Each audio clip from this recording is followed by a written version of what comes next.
Mrs. Whitaker found the Holy Grail. Well, she found it actually under an old fur coat. Well, let me start telling you about Mrs. Whitaker. She was a widow lady, lived in England, a small village. Oh, her lovely husband Henry passed so many years ago.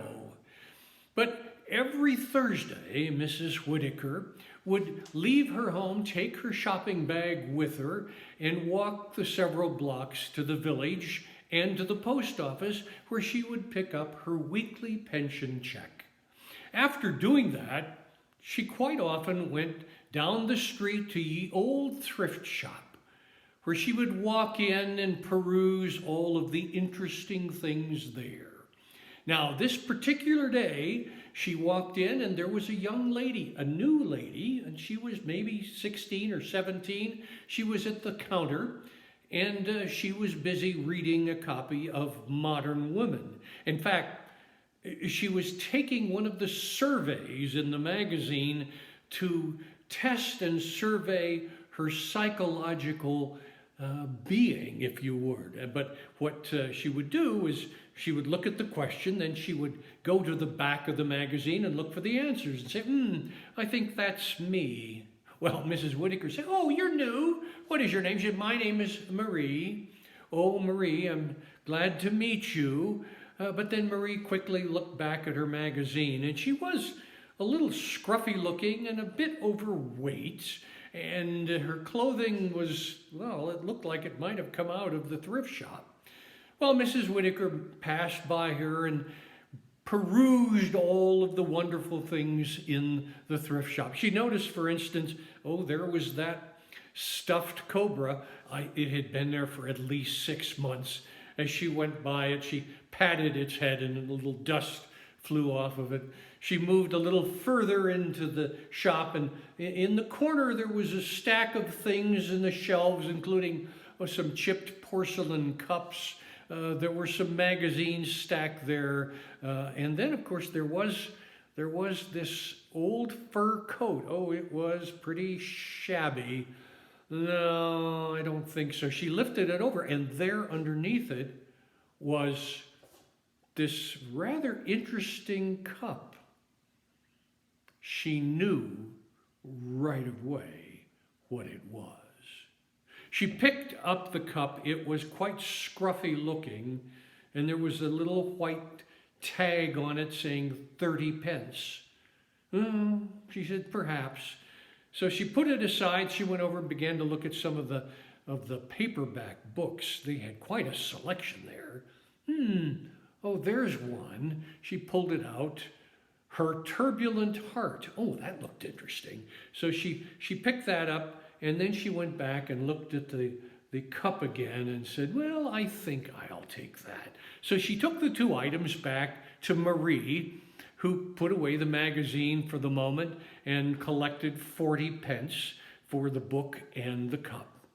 And Mrs. Whitaker put the cup and the book in her bag, and then she left the store, went several doors down to the butcher shop, where the butcher said, oh, Mrs. Whitaker, what have you today? She said, do you have a nice piece of liver for me? Oh, of course I do, right here. And he took out a piece and weighed it and put it wrapped in a wax paper container. And then she took it, paid for it, put it in her bag, and then she walked home. Well, when she got home, opened the door, took off her coat and hat, and she took her bag with her book and this cup into the kitchen. She pulled it out. It was quite cruddy looking. It had, almost not rust, but a lot of brown dust and dirt on it. So the first thing she did was fill the sink with water, put some vinegar in it, and began to wash out the inside. And it cleaned pretty well. And then as she noticed, as she cleaned the outside, there were quite a few carvings on it, and there was several small, they looked like jewels. She then took her silver polish, polished it up. Oh, it was magnificent. Yes, it was the Holy Grail. And she went into the living room. There, The non-working fireplace had a mantle on the top, and on one side of the mantle was something she loved. It was a porcelain basset hound, and it was in great shape. She polished and dusted it quite frequently. On the other side of the mantle, there was a picture of her beloved Henry. Oh, that was a wonderful time. They had been in the Cotswold, as she recalled, and they were eating ice cream at the time. Well, the cup, the Grail, fit beautifully in between. So she put it there, went back and looked. Yes, that's very nice. So went into the kitchen, unwrapped the package of liver, coated it with breadcrumbs and put it in the frying pan, chopped some onions and stirred those in as well to make her dinner. Put it on. Oh, it was quite nice. It was quite nice. And she enjoyed her dinner. That was very, very nice. Well, the next day, and almost once a week, the same thing occurred. Mrs. Greenberg down the street came to visit, and she always brought her special muffins, and they were still warm with some almonds on the top. And she brought them and she unwrapped them from the cloth and laid them on the table in the living room. And Mrs. Whitaker had steeped the tea and brought her porcelain cups, the demitasses, in with the tea, poured the tea, and they began to sit down and share their day, their week actually. When Mrs. Greenberg looked up and said, Oh, what's that up there? Is that new? Oh, yes, Mrs. Whitaker said, yes, that's the Holy Grail. Oh, really? What is the Holy Grail? Well, Mrs. Whitaker said, well, actually, it was the cup used by Jesus for the Last Supper. And then later on, when Jesus was on the cross and one of the soldiers pierced his side with a lance, the blood that came out of his side went into the cup as well. Oh, she said, Mrs. Greenberg, well, I don't know anything about that. She said, we have an interesting cup like that. It is silver. My husband, Charlie, he got that from a tennis tournament that he won, and it has his name engraved on the side. Well, with that, Mrs. Greenberg gathered up the rest of her muffins and said goodbye and left the house. Not 10 or 15 minutes later, there was a tap on the door. Mrs. Whitaker went to the door and opened it, and there was a very, very handsome young man. He had long, almost pure white hair down to his shoulders. He had a vest of armor plate, and then behind him, tied to the garden fence, was a remarkably large horse. Wasn't quite white, it was a gray horse, but it was quite stunning.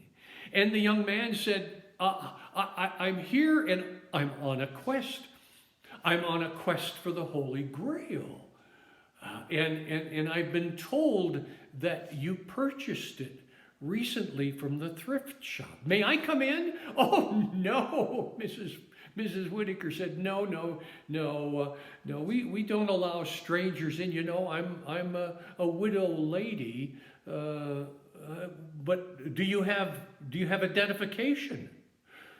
Well, the young man said, well, just a moment, and he turned around, went back over to where his horse was, and there was a saddle bag there. He opened it up, reached inside, rummaged around, and he came out with a rolled up piece of what looked like parchment.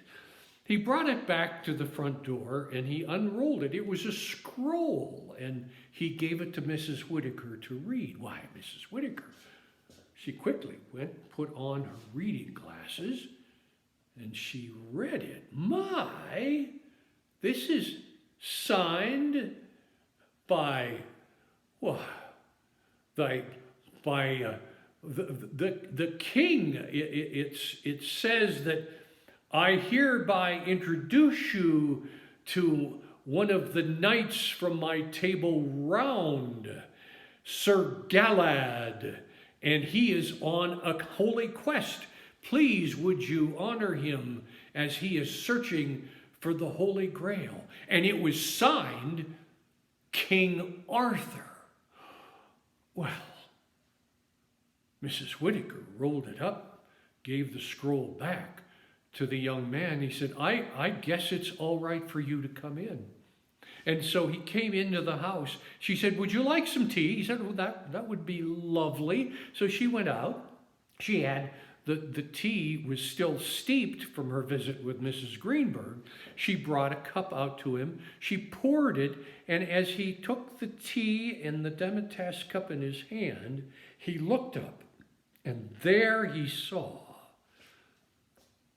the cup on the mantle. Oh, it is. It's the Holy Grail. I've found the Holy Grail. And he went down on one knee and he put his head down and he was silent for a moment. And then with flushed of face, he turned and said, oh, I found it. Please let me take it back. And Mrs. Whitaker said, absolutely not. It's going to stay up there on the mantle. Well, I can bring you gold for that if you wish. No, no, no, she said. No, that will stay right where it is. I'm sorry. Well, with that, Galahad got up, very disappointed, and he gave her the teacup and handed it to her and then walked out the door and climbed on his horse and rode away. Well, at that point in time, Mrs. Whitaker cleaned up all of the tea things and went about her business for the next day or two, in fact, until she got a call from the post office, and the postman had said, Mrs. Whitaker, we have a letter here for you. Would you come and pick it up? It looks very special. Well, she donned her hat and coat and she took her bag and she walked right back to the post office. And it was a letter from her cousin who had traveled to Australia. She said, well, that's very nice. It had lots of stamps on it. She put it in her bag. And while she was there, she wandered back over to the thrift shop. And Marie looked entirely different. Why, her hair was combed. She had red lipstick on. She had powder on her face. She had a quite nice looking frock. Marie, oh, you're looking quite lovely. Oh, Mrs. Whitaker, I'm so glad you're here.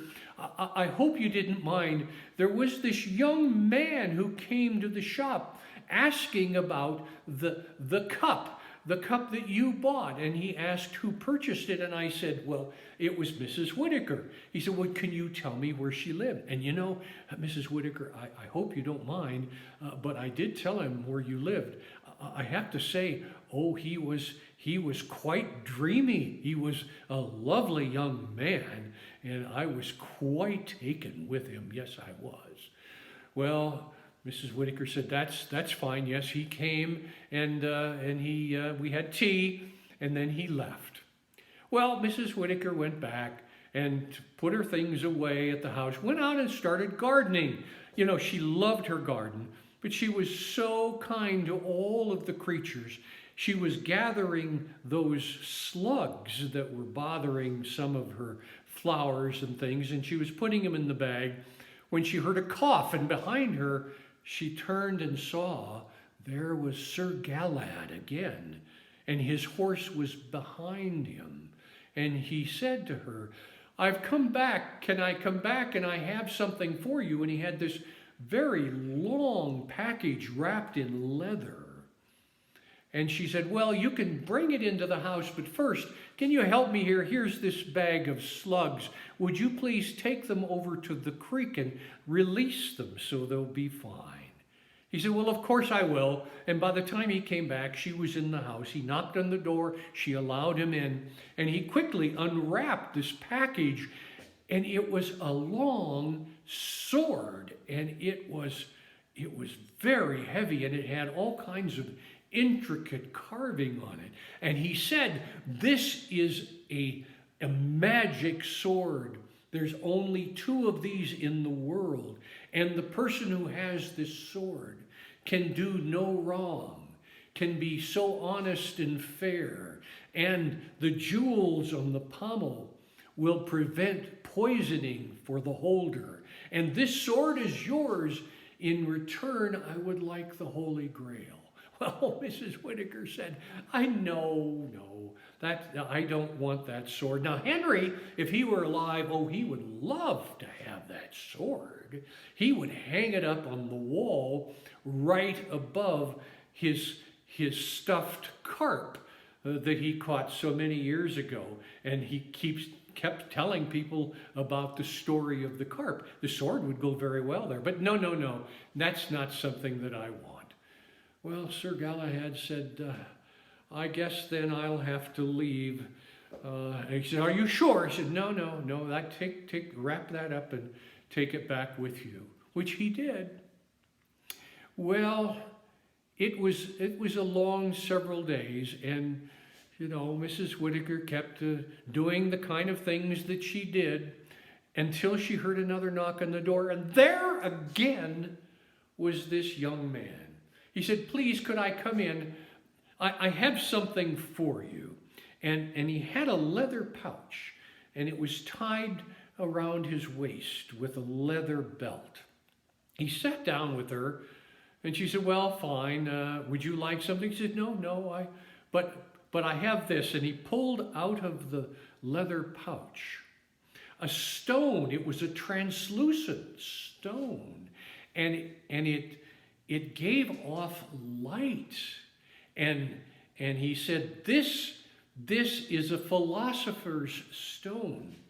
And the light that comes from the stone was actually used by Noah in his ark to give light during the heavy rain for the 40 days. And the person who has this stone will have eternal life.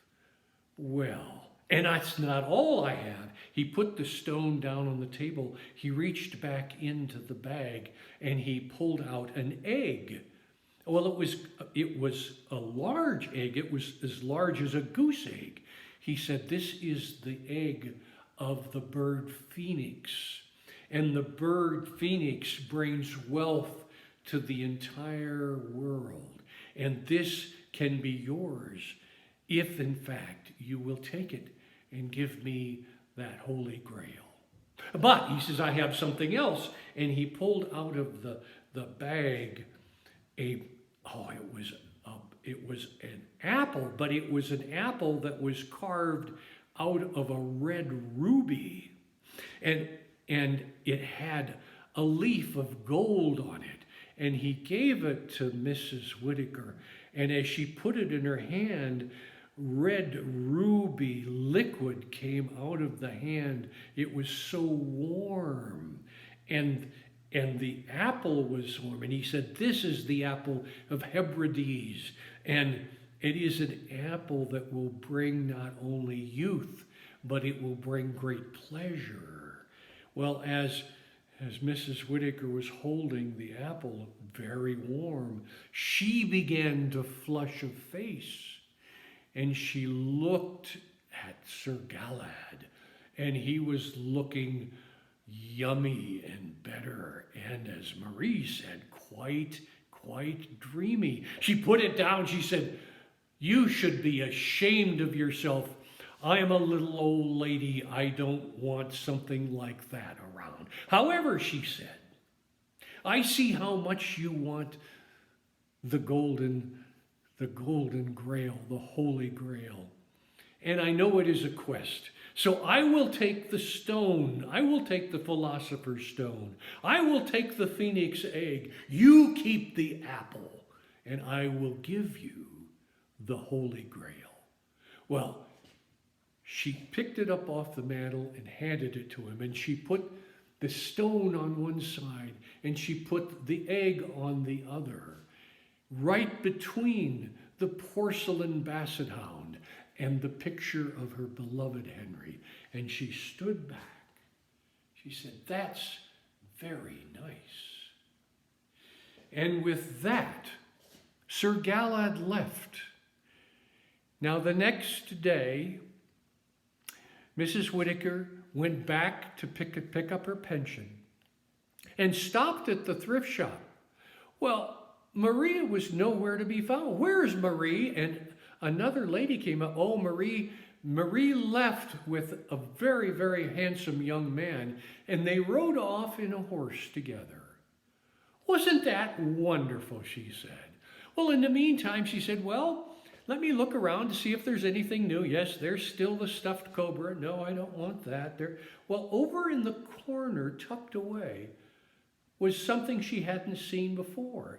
And it was like a pitcher, and it was all silver metal, but it was very dirty and old, and it had a big long spout, and it had a very ornate handle.